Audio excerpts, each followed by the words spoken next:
qui se tient jusqu'à mercredi à Cotonou, la capitale.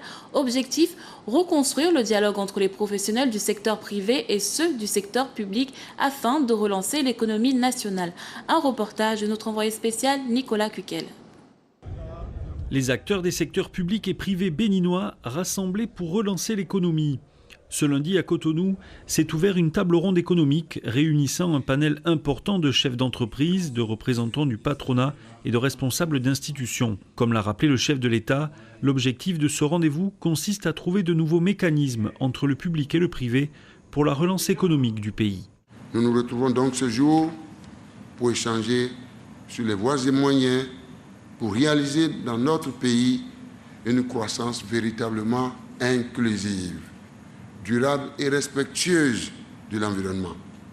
En d'autres termes, mesdames et messieurs, il s'agit de réfléchir à un système économique où tout le monde contribue à la production et en tire profit. Santé, éducation, développement, le président Yahi Boni a énuméré les défis qui attendent ces différents secteurs de l'économie béninoise.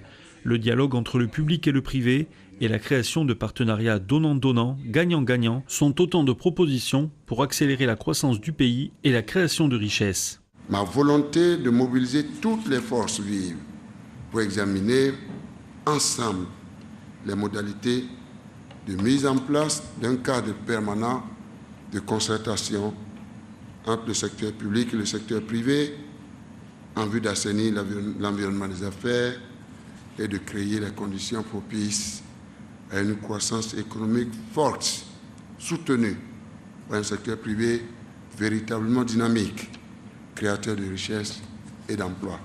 Contrainte de l'investissement au Bénin, orientation macroéconomique pour le développement du secteur privé, autant de thèmes qui sont au programme de cette table ronde en faveur de la relance de l'économie au Bénin. En Somalie, les troupes kenyanes présentes à Kismayo réclament une levée de l'interdiction de l'exportation du charbon, une demande qui intervient quelques semaines seulement après l'éviction des milices Chebab de la ville portuaire. Pourquoi cette requête est-elle formulée aujourd'hui? Comment l'interpréter? Élément de réponse avec Viviane Forson. Vers une levée de l'interdiction